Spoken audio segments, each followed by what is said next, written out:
Friday, everyone. We are live here with Dr. Eric Pearl on an RH Jam special Saturday edition. Dr. Eric, good morning. How are you?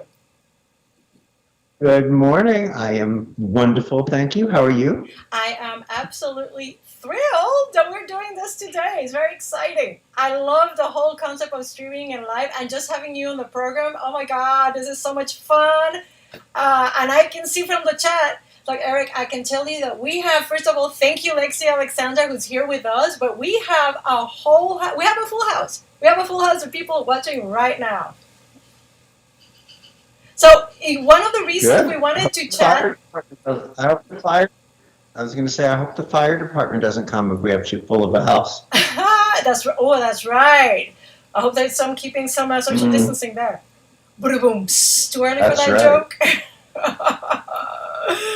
So, Dr. Eric, one of the things that came up from this amazing week in which you've been doing this webinar with Jillian on Can We Live Two Lives at the Same Time is how uncanny that NASA, there was this whole brouhaha about a parallel universe being discovered by NASA that turned out not to be true, but still has gotten so many people intrigued about the possibility. And here we are with this webinar that you guys planned and designed weeks ago.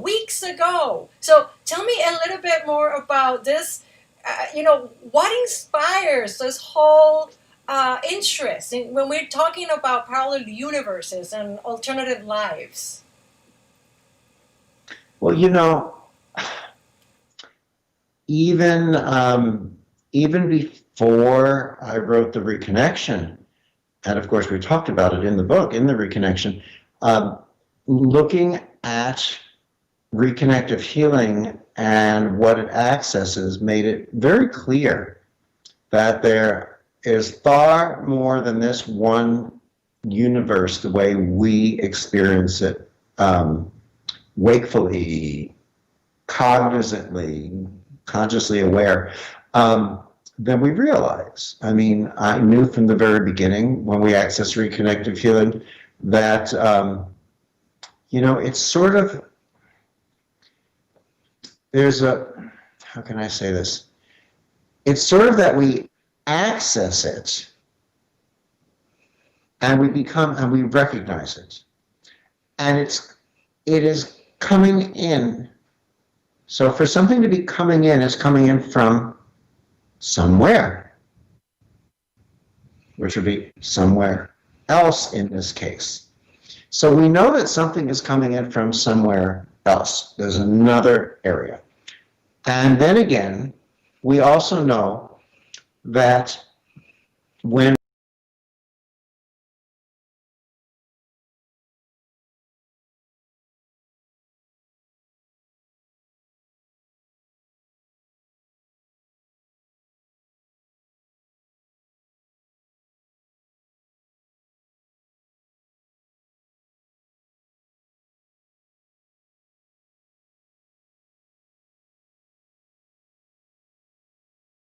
ability to be able to communicate with us here in very fascinating ways. As well as that, there's always been the awareness to me. Well, let's look at it this way. The difference between the theory of everything bringing itself together, it really has to do with understanding the physics of the very, very tiny, the very, very small, and how it relates to the physics of the very, very large. So there's physics as we view it here, and there's quantum physics.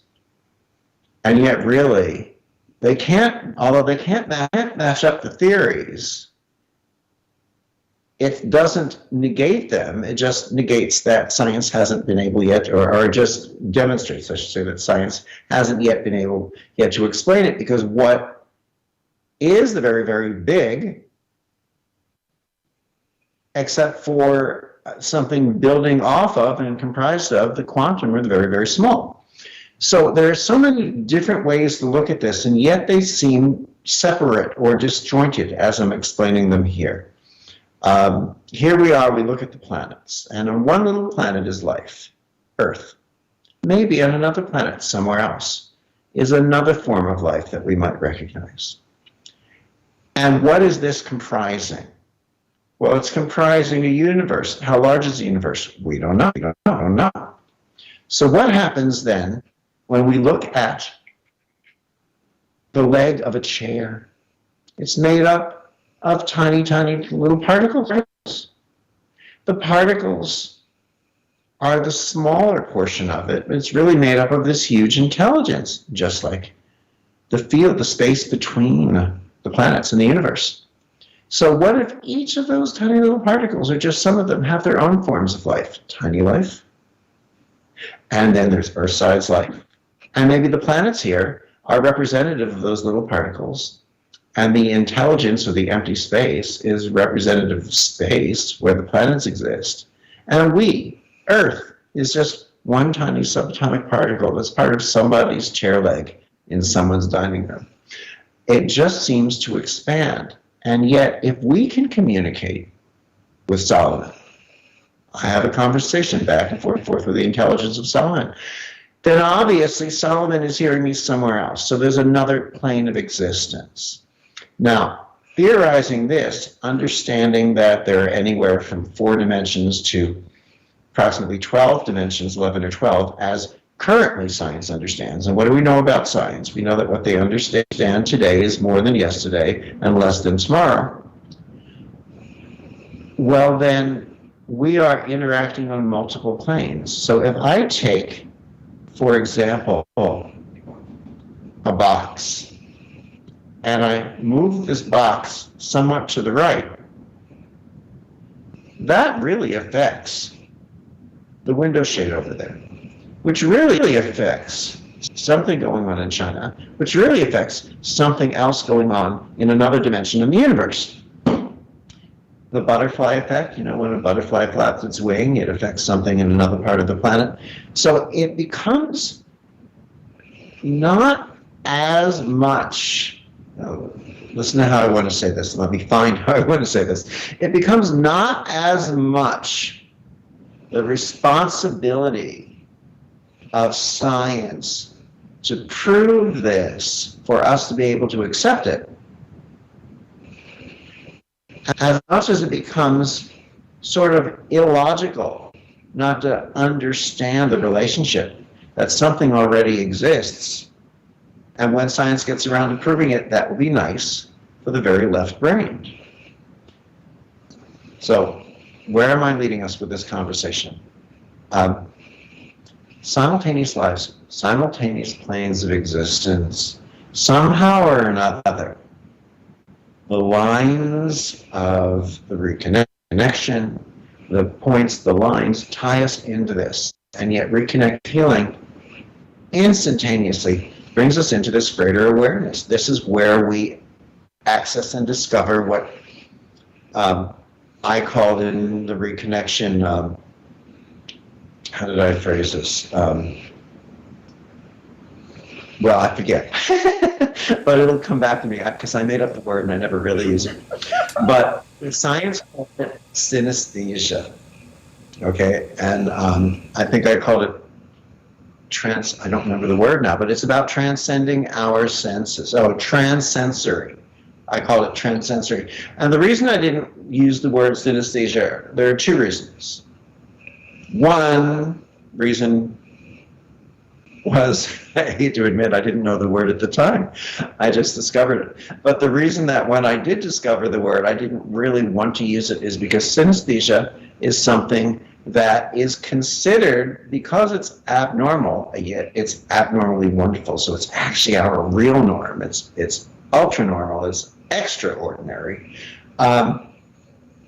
Science or medicine thinks it should be treated and fixed when they don't realize that it's the rest of us who really want to learn how to do this. What is synesthesia? Synesthesia is, if you look at the picture behind me, you can see little different colored sort of globules. You can see yellow little dots and white little dots and gray backgrounds. Some people don't just see those colors, they feel them. Some don't just feel them, they hear them. Some of us hear an aroma or scent or fragrance. Some of us smell a color. or a flavor. Oftentimes in reconnective healing, we're existing on another plane where we let go, we're lying there, and people will come back and tell us about their experience, and they'll say, I felt a purple light. Well, how do you know it was, did you see it? No, I felt it. Well, if you didn't see it, how do you know it was purple? I don't know, I just felt that it was purple. So there are multiple places of awareness that are going on, and the awareness is really simultaneous planes of existence in different ways. Yet if something is simultaneous, and if all of us are connected, and as we are reconnecting, we are existing on one. So is this sort of like the semantic conceptual distinction between a universe, meaning one, a multiverse, meaning many, but since it comes back to a verse, does it become one once again? What are we reconnecting to? What are we reconnecting with? What are we always one with? So when we reconnect, does it mean we were ever disconnected or we lost the awareness of that connection? And ultimately, is it a connection at all? Because for there to be a connection, there must be at least two things that come together. Or is the reconnection our awareness that we are all one, existing on one level of existence, and our perception makes it appear that there are different simultaneous planes of reality? So even the title of this, Can We Live Two Lives at Once?, has some strange limitations to it. Because I'm going to say, no, you can't live two lives at once because it implies only two. And really, it's an infinite number of lives that we exist in as one, and therefore it becomes one again. But in quantum physics today, I applaud science for so moving forward to discover things. This is what they refer to as the many worlds theory, where you take one object, you move one box, and it has infinite ripple effects or butterfly effects throughout the rest of that world, and therefore ultimately another world. In other words, an infinite number of worlds exist where this one plant behind me could be moved a little bit to the left and everything else is the same, or it changes one thing, or it changes 9 things, or it changes everything. And the more we discuss this, the less clarity we have, but the more fascination. At least for me, I don't know. What about you, Ana? Oh, totally, totally. I mean, my own personal experience, with the frequencies, it's so much that is that experiencing that there is so much more than we take as for granted as our reality, our 4D world. And my personal experience, as so many here in the chat, as I know, because they've posted and they shared with us, Dr. Eric, that they have experienced several things that it simply can only be explained from a point of view of knowing that there are multiple planes of existence. Now, and I think one of the things that you will be talking about in the webinar, it's precisely our awareness of these. Because I understand that, for example, deja vu may seep in, and our awareness of what we call past lives, maybe even karma and karma theory. I don't want to give it away. All right, but this webinar is going to start today at noon, and this is Pacific time. Okay, so guys, everything is going to be posted, and Lexi is going to be posting here a link so you can sign up for it if you haven't done it. This is a free webinar. Dr. Eric, what are some takeaways that people can take with them as they're exploring their own experience of these deja vus and past life memories? Well, deja vu implies the concept of past, present, and future, so I like to call it simul-vu because everything's happening at once. I believe many times we step into a knowingness, and this may well have to do with our understanding from a different perspective. Where is that perspective coming from? How do we recognize something? It's not necessarily that we've done it before as much as it might be that we're doing it all, existing in it all now. But I think part of the key empowering takeaway, Anna, is going back to a word you used, which is knowing.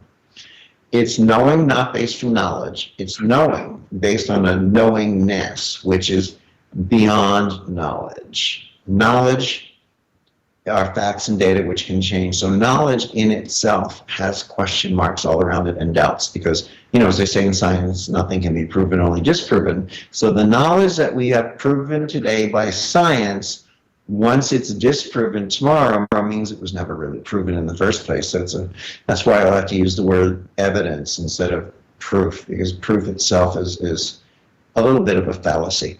But if we step not from what science has proven or discovered yet, but step into our knowingness, we're really stepping into what comprises us, which is awareness. We are awareness. We are consciousness. We tune into parts of this because that's when we experience what a yogi might refer to as a wakefulness in our awareness. Yet awareness expands us so much further. So in remembering that everything has to exist before science discovers it, or science would have nothing to discover, can help us realize that sometimes really the inherent natural state of our knowingness trumps what science discovers, because our knowingness comes without question. It's a knowingness. And we certainly appreciate very much science confirming what it's able to recognize along the way. And this is something that is going to be explored even more at this webinar, guys. So I gotta tell you, I gotta encourage you, today's the last chance, because today is the last webinar on can we live two lives at the same time? And as Dr. Eric says, it's perhaps more than one, and it's going to be your discovery. It's going to be your knowingness. Dr. Eric, thank you so much for sharing this morning with us, and we're going to be with you at noon. So, everybody, let's join Dr. Eric and Jillian, 12 p.m. Pacific Standard Time, actually Pacific Daylight Time, and all the timings are actually placed here in the description. Just check below with the link as well, which is in the chat. Okay, Dr. Eric. Mwah. Love you. Thank you so much. Love you too, and look forward to being with you all noon here on the Pacific Coast and 3 o'clock on the East Coast and whatever other times there are throughout the rest of the world. Thank you. Thank you, everyone who's here in the chat. We'll see you at the webinar. All righty.